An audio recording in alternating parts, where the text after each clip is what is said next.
बगलामुखी का जन्मोत्सव कब मनाया जाता है? सन 2025 में ये कब पड़ेगा? इस दिन हमें कौन कौन से विशेष कार्य करना चाहिए जिससे कि माँ बगलामुखी हम पर प्रसन्न होकर हमें अपना आशीर्वाद प्रदान करें और हमारा जीवन भी एक खुशहाल जीवन हो जाए, हमें भी लोग इज्जत मान सम्मान देने लग जाए। चलिए आज का वीडियो शुरू करते हैं और इन्हीं सब बातों के बारे में हम इस वीडियो में जानेंगे। आज का ये वीडियो विशेषता समर्पित है माँ बगलामुखी की जन्मोत्सव पर। नमस्कार दोस्तों, मैं अंजलि सक्सेना स्वागत करती हूँ आपका अपने चैनल पर। नए हैं तो मेरे चैनल को सब्सक्राइब जरूर कीजिएगा, नोटिफिकेशन बटन ऑन करके रखिएगा। यदि जानकारी पसंद आए तो एक लाइक अवश्य कीजिएगा और कमेंट में जय माँ बगलामुखी जरूर लिखिएगा। माँ बगलामुखी का आशीर्वाद आपको भी प्राप्त हो। चलिए वीडियो को शुरू करते हैं और जानते हैं कि माँ बगलामुखी की जयंती यानी जन्मोत्सव कब मनाया जाता है। माँ बगलामुखी का जन्मोत्सव मनाया जाता है वैशाख मास के शुक्ल पक्ष की अष्टमी तिथि को।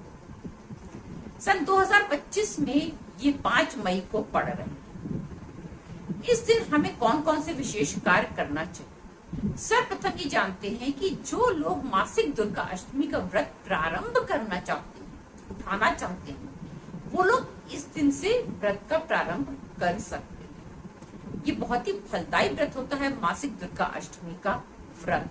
ये दुर्गा जी को समर्पित होता है और इसका व्रत करने से भी आपको शक्ति प्राप्त होती है और समाज में आपका एक स्थान बन जाता है, आपके अंदर कॉन्फिडेंस आ जाता है।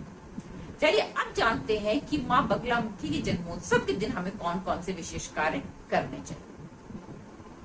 सर्वप्रथम तो प्रयास करें सुबह उठकर जल्दी स्नान आदि करके आप पीले रंग के वस्त्र धारण करें, क्योंकि माँ बगलामुखी को पीला रंग अति प्रिय है।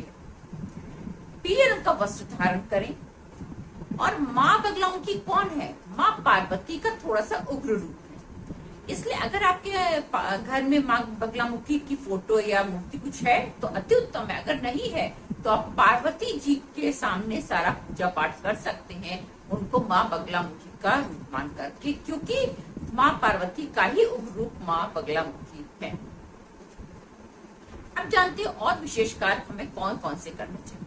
इस दिन हमें माँ को पीला भोग लगाना चाहिए। पीली मिठाई लगा सकते हैं, बेसन का कुछ बना के लगा सकते हैं। माँ को जो लोग व्रत कर रहे हैं वो बेसन का ना बनाएं, पर अगर आप व्रत नहीं है तो आप पीला कोई भी नैवेद्य माँ को चढ़ा सकते हैं।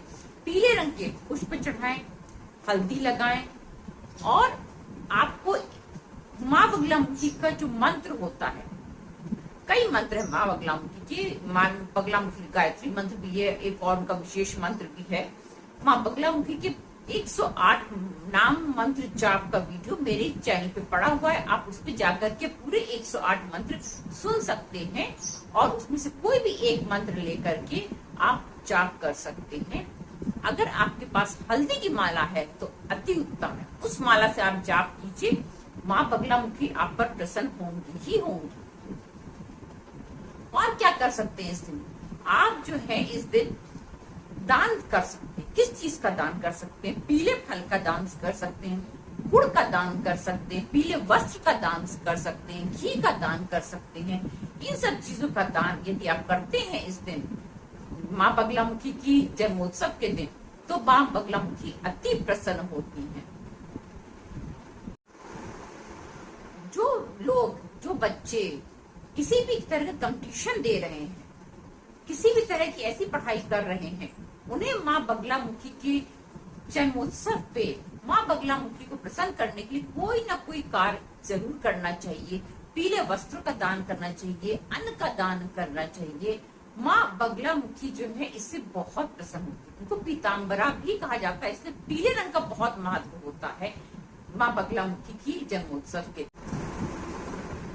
जिन लोगों की कुंडली में मंगल ग्रह अशुभ फल दे रहा है, उन लोगों को भी माँ बगलामुखी की साधना पूजा करनी चाहिए। मंगल ग्रह अपने आप ठीक फल देने लग जाएगा, आपके मंगल ग्रह अच्छे होने लग जाएंगे यदि आप माँ बगलामुखी की साधना या पूजा करते हैं। अगर आप ज्यादा कुछ नहीं कर सकते हैं तो माँ बगलामुखी के जो 108 नाम मंत्र हैं, जिसका वीडियो मेरे चैनल पे पड़ा हुआ है, आप बस उसको चला करके और एक बार सुन अवश्य लीजिए। उससे भी बहुत लाभ होता है। यदि आप नित्य सुनते हैं तो ये समझ लीजिए माँ बगलामुखी आपको आशीर्वाद देंगी ही देंगी और समाज में आपकी एक अच्छी पहचान बन जाएगी और शत्रु कभी आपसे जीत नहीं पाएंगे। और यदि आप कोई कंपटीशन दे रहे हैं तो उसमें आपको सफलता निश्चित ही मिलेगी यदि आप माँ बगलामुखी का नाम मंत्र नित्य सुनते हैं। यदि आपको जानकारी पसंद आई हो तो एक लाइक अवश्य कीजिएगा और माँ बगलामुखी के इस जन्मोत्सव पर कोई ना कोई विशेष कार्य माँ बगलामुखी को प्रसन्न करने के लिए अवश्य कीजिएगा। जय माँ बगलामुखी।